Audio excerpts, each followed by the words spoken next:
Class 12 biology से most important question लेकर के आए हैं जो बोर्ड परीक्षा में पूछा जा सकता है।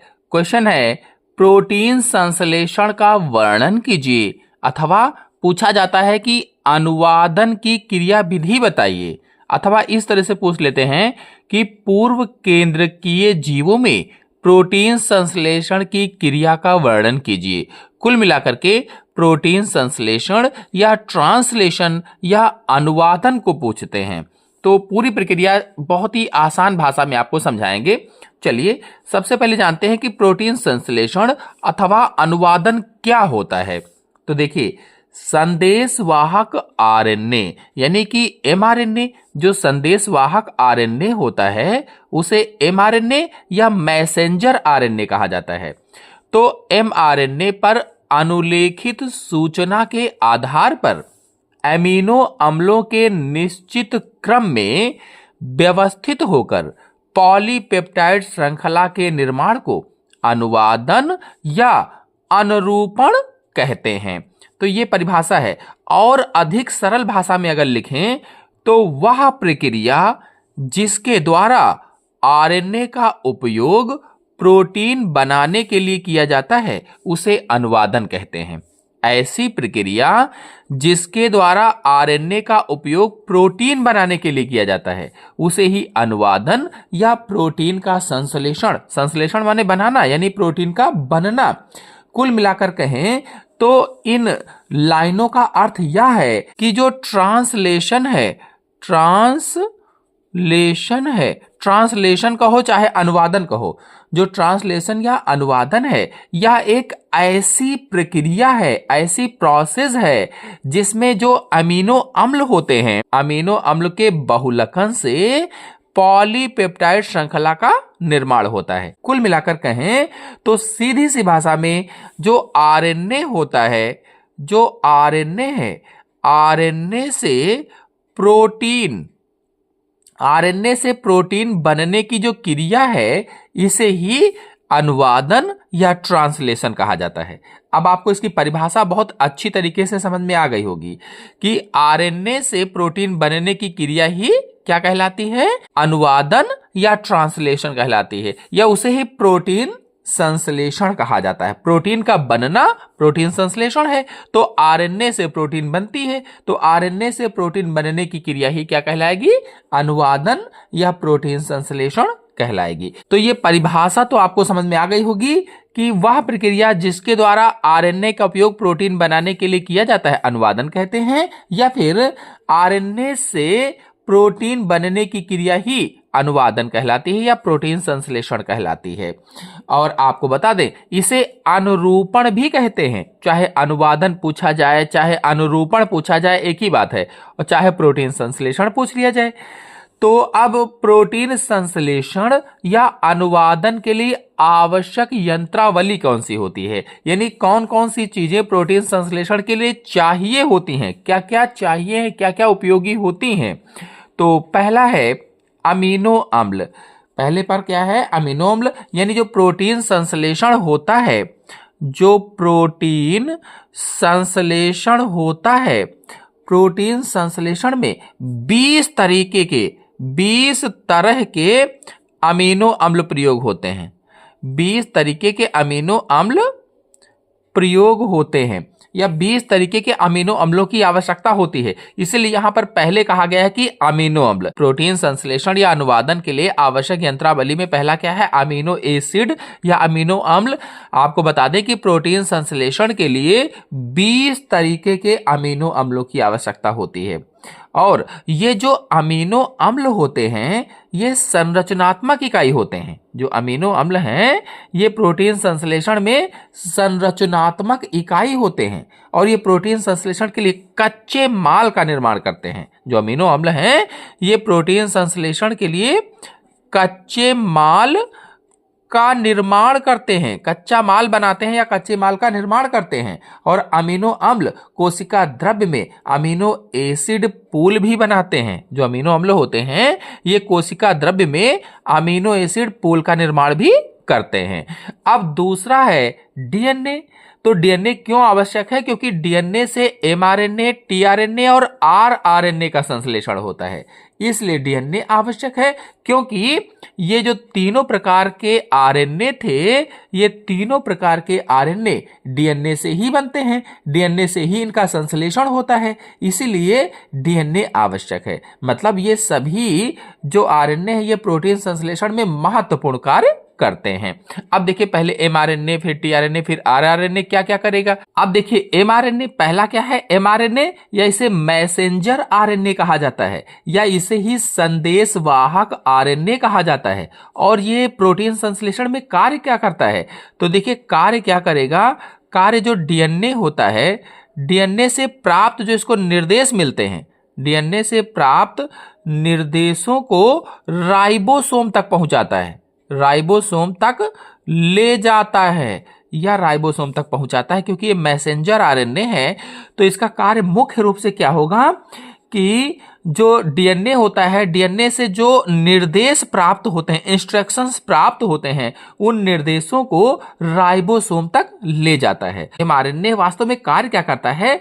तो जो डीएनए होता है, डीएनए में जो संचित संदेश होते हैं, उन संदेशों की जो कॉपी होती है, जो प्रतिलिपि होती है, उसको एमआरएनए लेकर के केंद्रक से बाहर कोशिका द्रव्य में डालता है। जैसे ये केंद्रक है, तो ये जो एमआरएनए होता है ये क्या करता है कि डीएनए में जो संदेश संचित थे, उन संदेशों की एक कॉपी लेकर के केंद्रक से बाहर कोशिका द्रव्य में डालता है। ये एमआरएनए कार्य करता है।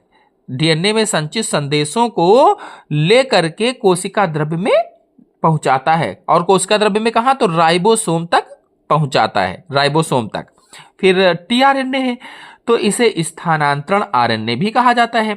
और ये जो टीआरएनए होता है या ट्रांसफर आरएनए होता है, अंग्रेजी में क्या कहेंगे? ट्रांसफर आरएनए कहेंगे। तो जो ट्रांसफर आरएनए होता है, ये अमीनो अम्ल जो होते हैं, अमीनो एसिड जो होते हैं, अमीनो अम्लों के वाहक का कार्य करता है, वाहक का कार्य करता है, अमीनो अम्लों के वाहक का कार्य करता है, और उन्हें कोशिका द्रव्य से राइबोसोम तक ले जाता है। जो अमीनो अम्ल होते हैं, इनको कोशिका द्रव्य से राइबोसोम तक पहुंचाता है। टीआरएनए या ट्रांसफर आरएनए अमीनो अम्लों को या अमीनो एसिड को कोशिका द्रव्य से राइबोसोम तक ले जाता है। मतलब कहने का यह है कि प्रत्येक टीआरएनए विशेष तरीके के अमीनो अम्ल जो होते हैं उनका वहन करते हैं और राइबोसोम तक पहुंचाते हैं। और आपको बता दें, जितने प्रकार के अमीनो अम्ल होते हैं उतने ही प्रकार के टीआरएनए भी होते हैं। और इसके बाद में फिर चौथी यंत्रावली है आरआरएनए या राइबोसोमल आरएनए।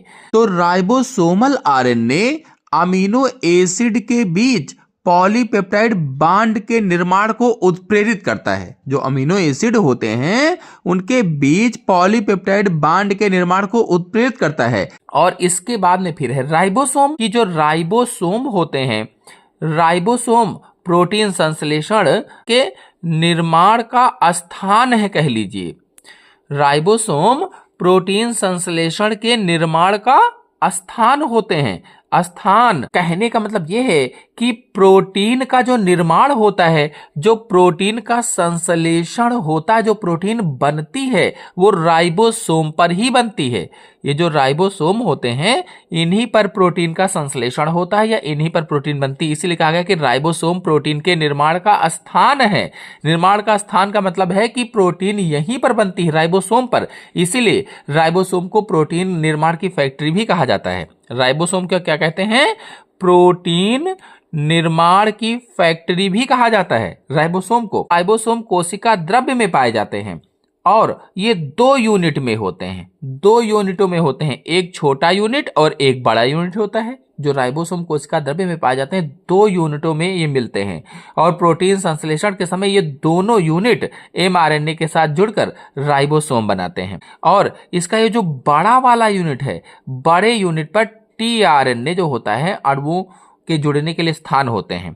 टीआरएनए अणुओं के जुड़ने के लिए स्थान बड़े वाले पर होते हैं और इनमें क्रमशः ए साइड और पी साइड और डी साइड आदि स्थान कहे जाते हैं। इन स्थानों के नाम होते हैं जहां पर टीआरएनए के जुड़ने के लिए स्थान होते हैं, उन्हें ए साइड, पी साइड या डी साइड कहा जाता है। यदि आप लोगों ने अभी तक वीडियो को लाइक ना किया हो तो वीडियो को लाइक जरूर कीजिए और अपने सभी दोस्तों में शेयर कर दीजिए। देखिए, लाइक करने का कोई भी पैसा आपका नहीं कटता है, और अपने दोस्तों में शेयर करेंगे, ज़्यादा से ज़्यादा लोग जुड़ेंगे तो और भी अच्छी तरीके से हम समझा पाएंगे और अच्छे अच्छे से वीडियो ला पाएंगे। चलिए, अब ये तो हो गया यंत्रावली। अब प्रोटीन संश्लेषण की क्रियाविधि को समझा देते हैं, यानी मैकेनिज्म ऑफ ट्रांसलेशन को समझा देते हैं। अब देखिए, अनुवादन या प्रोटीन संश्लेषण की क्रियाविधि या ट्रांसलेशन की क्रियाविधि यानी मैकेनिज्म ऑफ ट्रांसलेशन। तो अनुवादन की प्रक्रिया राइबोसोम पर होती है। मैंने अभी आपको समझाया था कि जो अनुवादन है ये कहाँ होगा, राइबोसोम पर होता है। और अनुवादन की प्रक्रिया कई चरणों में पूरी होती है, जिसमें से पहला चरण है अमीनो अम्ल का सक्रियकरण, यानी एक्टिवेशन ऑफ अमीनो एसिड। यानी जो अमीनो अम्ल है इनका एक्टिवेशन कब होता है, कब एक्टिव होते हैं। तो देखिए, जो कोशिका द्रव्य है, कोशिका द्रव्य में सभी अमीनो अम्ल निष्क्रिय अवस्था में होते हैं। जो एक कोशिका होती है, कोशिका द्रव्य में जो अमीनो अम्ल होते हैं, अमीनो एसिड होते हैं, ये निष्क्रिय अवस्था में होते हैं, इनएक्टिव होते हैं। अमीनो अम्ल एंजाइम अमीनो एसिड सिंथेटेज, यानी कि जो एंजाइम अमीनो एसिड सिंथेटेज है, इसकी उपस्थिति में एटीपी की ऊर्जा द्वारा सक्रिय हो जाते हैं। यानी कि पहले निष्क्रिय थे, अब ये सक्रिय कैसे हुए, तो अमीनो एसिड सिंथेटेज नामक एंजाइम के कारण ये जो अमीनो अम्ल थे ये सक्रिय हो जाते हैं, एक्टिव हो जाते हैं, और एटीपी की ऊर्जा इनको मिलती है, इसलिए सक्रिय होते हैं। तो सक्रिय अमीनो अम्ल अमीनो एसिल एडिनिलेट कहलाते हैं। अब ये जो सक्रिय हो गए अमीनो अम्ल, तो इनको क्या कहा, अमीनो एसिल एडिनिलेट कहा गया है। कहने का मतलब यह है कि जो अमीनो एसिड थे, जो अमीनो एसिड थे, इन्होंने एटीपी से ऊर्जा ली। एटीपी क्या है, ऊर्जा का सिक्का कहलाता है। ऊर्जा एटीपी के रूप में बंधित होती है कोशिका के अंतर्गत, तो एटीपी के रूप में ऊर्जा ली, और ऊर्जा लेकर के अब यहां पर ए एक्टिवेशन हुआ, यानी अमीनो एसिड जो सिंथेटेज एंजाइम था इसकी वजह से एक्टिवेशन हुआ अमीनो एसिड एडिनिलेट का। अमीनो एसिड एडिनिलेट का एक्टिवेशन हुआ, और ये एंजाइम है, एंजाइम की उपस्थिति में हुआ। कौन सा एंजाइम, अमीनो एसिड सिंथेटेज। तो यहां पर बन गया एएमपी। इस तरह से बना देंगे आप। चाहें तो आप इसके नीचे लिख सकते हैं कि ये क्या है, तो अमीनो एसिड एडिनिलेट, ये वाला। ये जो अमीनो अम्ल थे जब ये सक्रिय हो जाते हैं, एक्टिव हो जाते हैं, तब इन्हें अमीनो एसिड एडिनिलेट कहा जाता है। तो यही अमीनो एसिड जब सक्रिय हो गए हैं तब इन्हें इस तरह से लिखा गया है, या अमीनो एसिड एडिनिलेट कहा गया है। और प्लस यहां पर पायरोफॉस्फेट आएगा। इस तरह से आप रिएक्शन भी लिख सकते हैं। अब चलिए दूसरे स्टेप पर आते हैं। अब दूसरा है सक्रिय अमीनो अम्लों का टीआरएनए पर स्थानांतरण। देखिए, वहां पर अमीनो अम्ल जो थे वो सक्रिय हो गए थे, और सक्रिय जब हुए थे अमीनो अम्ल, तब इन्हें कहा था अमीनो एसिल एडिनिलेट। जब अमीनो अम्ल सक्रिय हो गए थे तब उनका नाम हो गया था अमीनो एसिड एडिनिलेट। तो सक्रिय अमीनो अम्लों का टीआरएनए पर स्थानांतरण अब होगा, यानी transfer of activated amino acid on tRNA.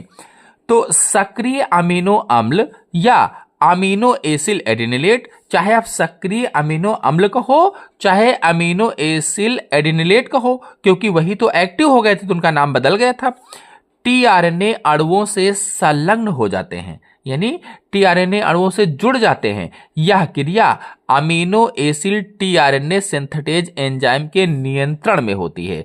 यानी ये कैसे संलग्न होते हैं, तो ये जो एंजाइम था इस एंजाइम के नियंत्रण में, कंट्रोल में यह क्रिया होती है। इस प्रकार बने उत्पाद को amino acid transfer RNA complex कहते हैं। इस प्रकार से जो उत्पाद बनता है, यानी संलग्न होने के बाद जो उत्पाद पदार्थ बनता है उसे amino acid transfer RNA complex कहा जाता है। अगर इसकी आप रिएक्शन लिखना चाहें तो देखिए इस तरह से लिख सकते हैं कि एएमपी, ये ए भाई ये इसको अमीनो एसिड एडिनिलेट कहा था ना, तो ये यहां पर आ जाएगा और ये टीआरएनए से जुड़ गया है।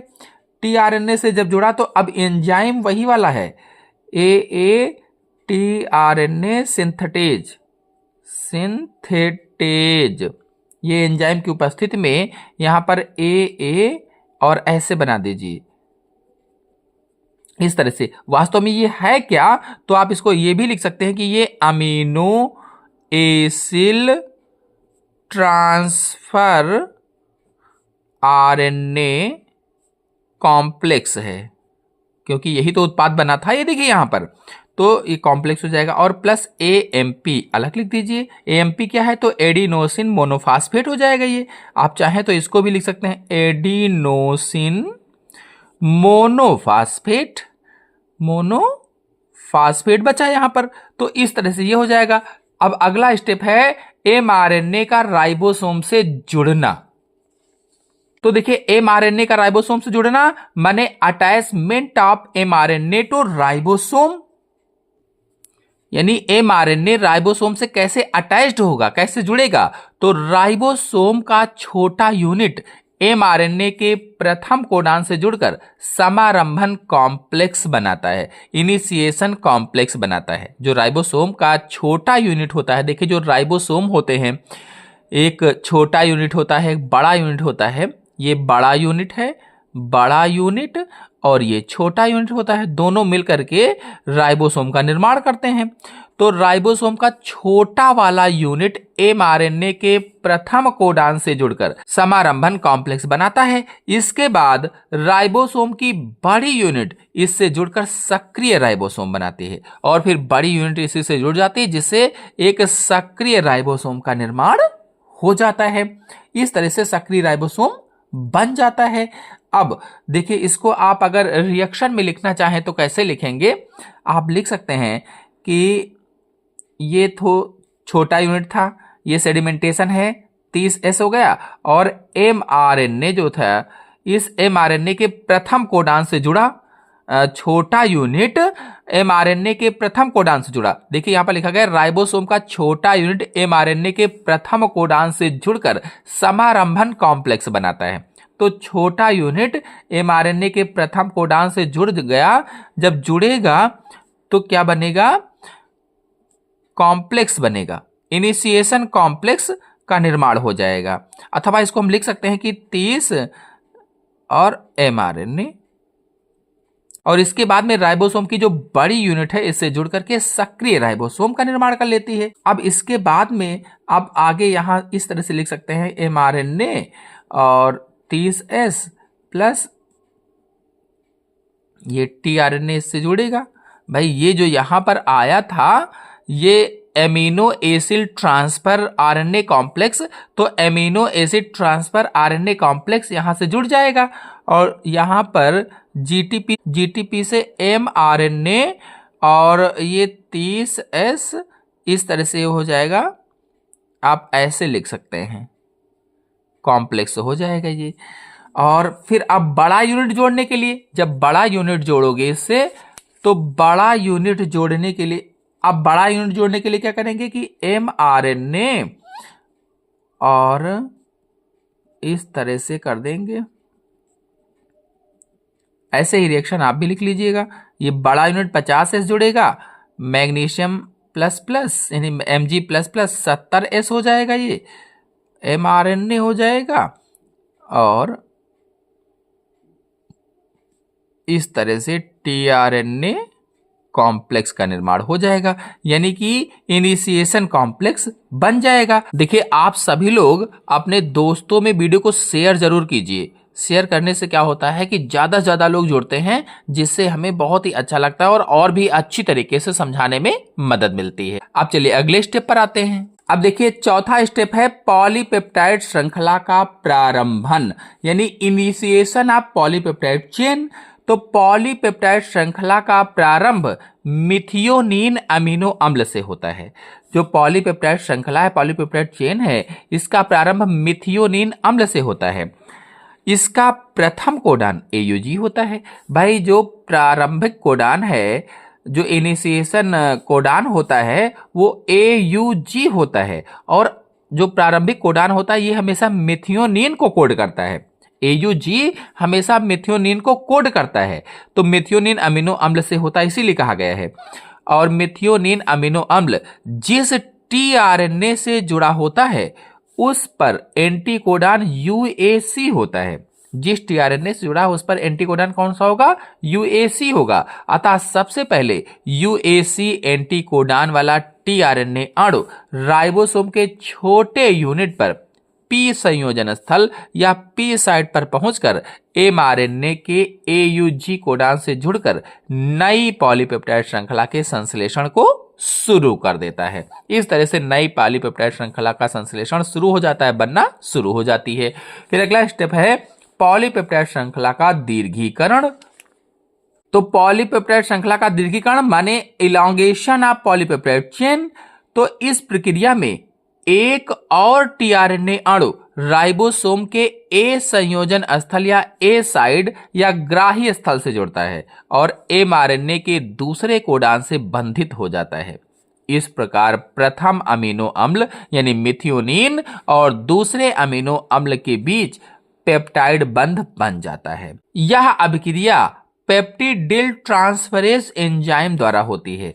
किसके द्वारा? तो पेप्टिडिल ट्रांसफरेज एंजाइम के द्वारा होती है या उसी के कारण होती है। अब mRNA अणु आगे P स्थल पर खिसक जाता है और नया कूट A स्थल पर आ जाता है।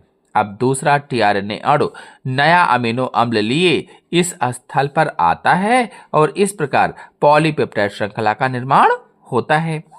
और लिखेंगे mRNA का उस पर उपस्थित पेप्टाइड के साथ A स्थल से P स्थल पर खिसकना ट्रांसलोकेशन कहलाता है।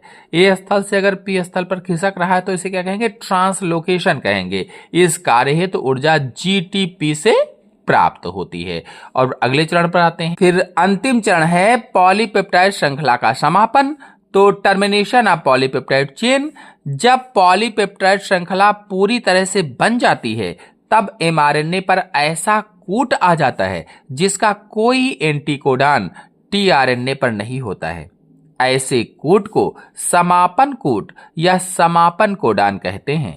UAA, UAG और UGA समापन कोडान होते हैं। अतः जब पेप्टाइड tRNA सहित राइबोसोम कोडान पर पहुंचता है तो इस पर बनी पॉलीपेप्टाइड श्रृंखला का समापन होता है। श्रृंखला के समापन में R1 व R2 दो मोचक कारक भाग लेते हैं। तो इस तरह से आज के वीडियो में मैंने आप सभी लोगों को ट्रांसलेशन अथवा अनुवादन अथवा प्रोटीन संश्लेषण की क्रिया को समझाया। आशा है आपको समझ में आई होगी। समझ में आई हो तो वीडियो को लाइक कीजिए, अपने सभी दोस्तों में शेयर कीजिए। चैनल पर पहली बार आए हैं तो चैनल को सब्सक्राइब भी कर लीजिए। धन्यवाद।